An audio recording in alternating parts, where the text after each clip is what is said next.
But at the same time, now we're witnessing all of these antenna arrays going up around the globe, such as HARP and iSCAT and Sura in Russia. I'm sure China has one that we don't know the name of. But everywhere we see them putting up these radio transmission devices that are beyond anything that we've ever done before. And it's curious because when I looked at HARP for the first time, you know, from 96 on, I was looking at magic at the same time, and as I mentioned, Isaac Bonowitz, the only academically accredited magician, he got a degree at Berkeley for magic. He actually designed a psychic machine, and it was HARP. It was it to a T. He outlined and explained every bit of it as a psychic machine, and he said he'd move to a neutral country if they ever built it. So I actually asked him when he was leaving.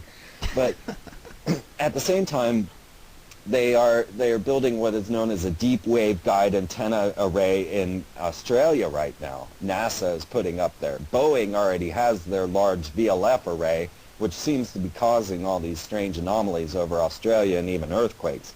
But these deep wave technology that can send Dorito commercials to Ursa Major can also send consciousness to Ursa Major via radio frequency waves.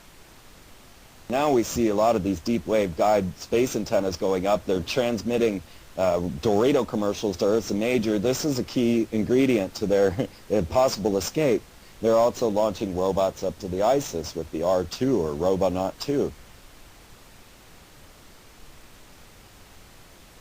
And one thing you'll also discover is that the Masonic order is extraterrestrial as well, because of Hiram Abiff being a strange extraterrestrial that had the ability to know how to build a building to house this Ark of the Covenant, which was the first weapon of mass destruction given to mankind, which was just announced. It was found in Yemen.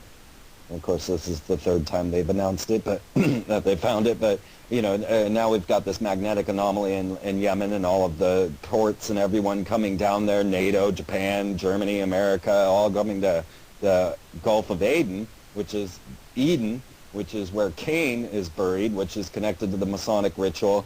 And of course, they were all drawn there by the piracy of the Sirius star, which is the pentagram of the Freemasons, which is Sirius. And so when you start to see these connections, and then you take exopolitics in, and they say there are two races that are mostly involved with planet Earth, one being the Alpha Draconans, who are in charge of military scarcity and controlling the Greys on planet Earth, and then the Syrians, who were known as merfolk, and they are the high technological advanced race. So now you know why fish people fly the craft in Star Wars. But yeah, and Star Wars tells you a lot about Earth history if you take it and just put it here. And now, you know, Hoagland's found C-3PO's head on the moon. He's found the Death Star orbiting Saturn, and we're launching the R2 up to the space station here. But when you start to take this whole into the picture, then, okay, let's start looking at the symbolism. We have Alpha Draconis and Sirius. Now, in Egypt, Sirius was worshipped as well. In Freemasonry, it's worshipped as the blazing star. Its symbol in Egypt was an obelisk, a dome, and a pentagram. So now you go to any capital in America, and you're going to find an obelisk and a dome, and often a pentagram. In Texas, they actually have the goddess, who looks very much like Enlil, the ancient god of Samaria. It's standing on top holding the pentagram in one hand with the obelisk and the dome. And then the goddess, Columbia, behind her with her angel wings, showing herself as Lucifer, being drawn forth on a boat by fishmen riding fish horses, and a pentagram on one side and a shell on the other. And this was placed there in 1933 as a war memorial. It says Columbia on it. You can see it in my film, Columbia. Wow. So, you know, so now we've got symbols of Sirius in all of our capital states. You know, the Vatican also has Sirius as his obelisk, dome, and a pentagram. Then they also have the pine cone or the pineal gland, which when you take the obelisk and the dome, the point and the circle, then you're back to the pineal gland. And that's the dome and the obelisk symbolism. Okay, now we have the Alpha Draconans as well, who were known as the reptilians. So now we got the Pope wearing a shell on his chest with his Dagon fishman's hat, I even got pictures of them sitting there in like what looks like a fishbowl. And the queen sitting under the dragon, or the Alpha Draconis, which is running the military force, keeping things in scarcity. She is the high priestess of Freemasonry. And all of this starts to come down to an extraterrestrial control of planet Earth. Like I say, if you're going to believe in ancient astronauts, you got to believe that they didn't leave. Because what you start to look at in their ritual magic is the fact that ritual magic is for the incarnation or evocation of entities. When you start to look into what they're after and who they're working with, what their dealings are, Jack Parsons of Jet Propulsion's laboratories, the Nazis, and even the CIA in their rituals are calling upon particular entities. We have the Queen's sorcerer, John Dee, who is channeling the Enochian gods. So a lot of this goes down to manifesting these entities.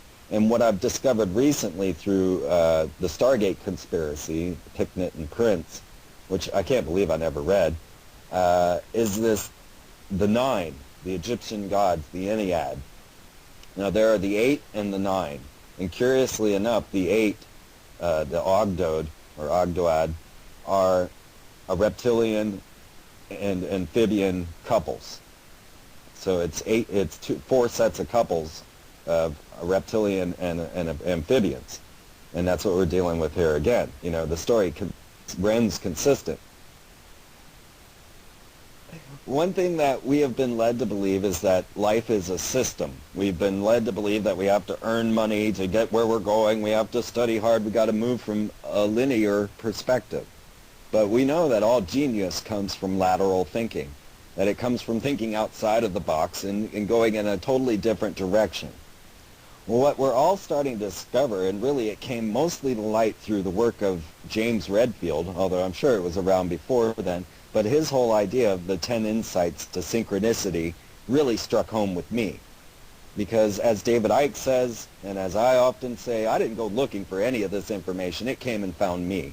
I did not try to be on television. Television asked me to come out here.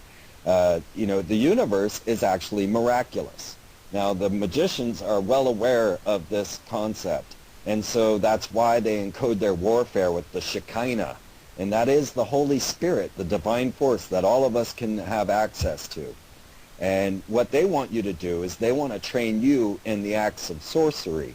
It seems that what's happening now with the solar change and with the change of climate in the very space around us, that we may be awakening, much as we are asleep at night, which we don't know why. We don't know what happens, where we go, or why the system just shuts down, but everything sleeps. And then we awake, and we have these 2 separate worlds that never meet. Occasionally you'll have a slight remembrance of your memory, of your dream, but it's a separate world.